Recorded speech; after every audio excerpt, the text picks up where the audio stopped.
Assalamualaikum warahmatullahi wabarakatuh. Perkenalkan, nama saya Raffi Sulistya Taher dengan NPM 202201501710 dan dari kelas R2H. Di sini saya akan mewawancarai tugas dari mata kuliah profesi konseling. Sebelumnya bisa dijelaskan biodatanya, Oke. Bang? Perkenalkan, nama saya Bribda Raden Muhammad Dafa Putra Erdian, NRP 04100040, berdinas di Brimob Serang. Kebetulan saya tinggal di daerah Pasar Remis, Tangerang. Dan saya dulu SMA-nya satu kelas sama saudara Raffi. Sekian.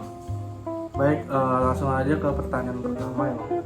Jadi gimana sih tahap kalau mau masuk instansi kepolisian? Ya, jadi di penerimaan rekrutmen anggota Polri, di situ ada tahap-tahapannya, yaitu yang pertama ada administrasi atau ritmen awal, yaitu peserta nanti mempersiapkan dari berkas-berkas dari akte, KK sampai ijazah sekolah, KTP.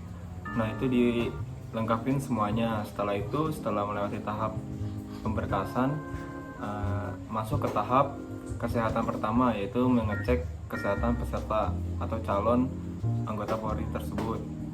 Setelah lewat tahapan tersebut, bisa lanjut ke tes psikologi atau psikotes.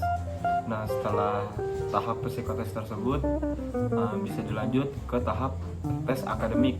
Di dalam tes akademik tersebut ada 4 mata pelajaran, yaitu ada matematika, bahasa Inggris, kewarganegaraan, dan pengetahuan umum. Setelah melewati tes akademik tersebut, dilanjutkan dengan tes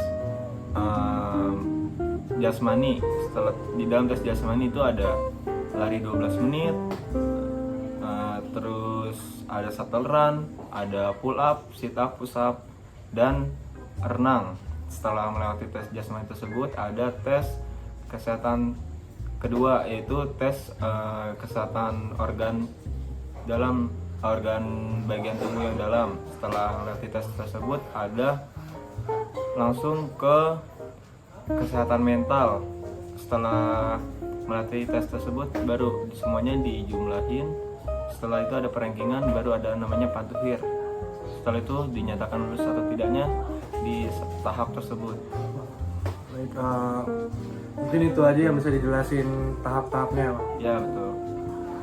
Selanjutnya ke pertanyaan kedua. Pekerjaan ini kira-kira udah diinginin sama abangnya dari dulu, dari kecil, atau cita-cita atau gimana sih? Ya, betul, karena niat saya sih ingin mengangkat derajat orang tua ya, karena saya untuk di keluarga saya berkecukupan, cuman ingin bisa lebih dari orang tua saya. Jadi saya berniat untuk mendaftar di instansi ini. Oke, selanjutnya pertanyaan ketiga, yaitu kegiatan sehari-hari itu apa aja sih di kepolisian? Untuk saya kan bertempat di Brimob, jadi di sana saya tinggal di rusun, jadi dia ada kayak asramanya juga di sana. Setelah kegiatannya sih, untuk setelah sholat subuh di sana kita biasanya olahraga pagi seperti lari. Setelah lari bersama-sama sama rekan-rekan saya di sana, dari setengah 6 sampai ya kurang lebih sampai jam 7 lah kita olahraga pagi. Setelah melaksanakan olahraga pagi, kita jam 8 persiapan untuk apel pagi. Setelah apel pagi, kembali ke fungsinya masing-masing, yang ada di staff yang untuk lapangan. Untuk yang di lapangan kita biasanya langsung melaksanakan materinya sampai jam 10 atau mungkin kurang lebih sampai jam 11. Di dalam materi tersebut ada penanganan anti anarki, ada penanganan demo masyarakat. Apalagi tahun depan kan kita menjelang pemilu 2024. Jadi untuk pelatihan penanganan massa dan masyarakat itu lebih intens untuk pelatihannya, serta ada, kalau untuk di Brimob ada pelatihan menembak, itu rutin di instansi kita. Jadi di Brimob lebih khusus lagi.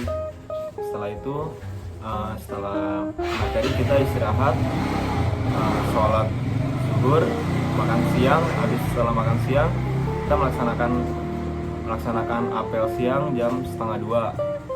Setelah apel siang kita istirahat di asrama masing-masing. Untuk selanjutnya sholat asar dan melaksanakan olahraga umum seperti main bola atau main voli bersama rekan-rekan saya yang di sana. Setelah itu kita sholat maghrib, disambung sholat isya. Setelah sholat isya kita persiapan untuk apel malam. Setelah apel malam kita boleh untuk mencari makan keluar atau ingin sekedar mampir ke tempat makan untuk makan di sana dan ngobrol-ngobrol sama masyarakat. Setelah itu istirahat. Ya sekian itu aja. Oke. Lanjut ke pertanyaan keempat. Berapa tahun sekali sih naik pangkat di instansi kepolisian ini? Untuk instansi kepolisiannya, untuk kenaikan pangkat untuk Bintara per 5 tahun.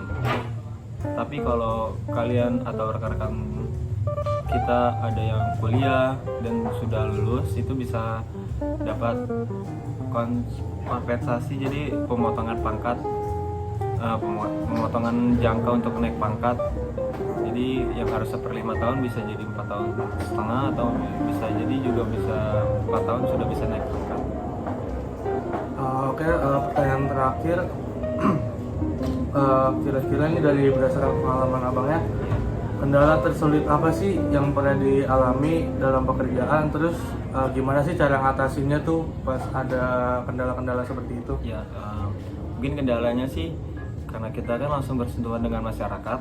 Jadi kendalanya ya kita harus bisa menghadapi masyarakat yang mungkin emosian saat di kita proses, atau mungkin tidak banyak yang tidak terima karena keputusan yang diproses tersebut. Nah, untuk menanganinya ya kita harus sabar. Terus bisa juga dengan cara kita sosialisasi kepada masyarakat, ke anak sekolah yang di SMP bahwa tugas kita tuh untuk mengayomi dan melayani masyarakat. Ya sekian itu. Mungkin itu saja wawancara singkat dari saya, Raffi Sustanair. Pamit undur diri. Sekian, terima kasih. Wassalamualaikum warahmatullahi wabarakatuh.